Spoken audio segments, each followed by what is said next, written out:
এটা হচ্ছে আগ্রার রেড ফোর্ট।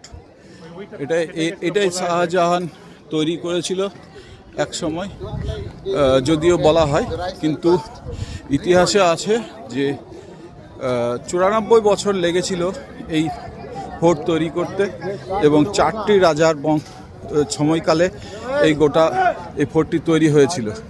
এই ফোর্ট থেকে খুব সহজেই দেখা যায়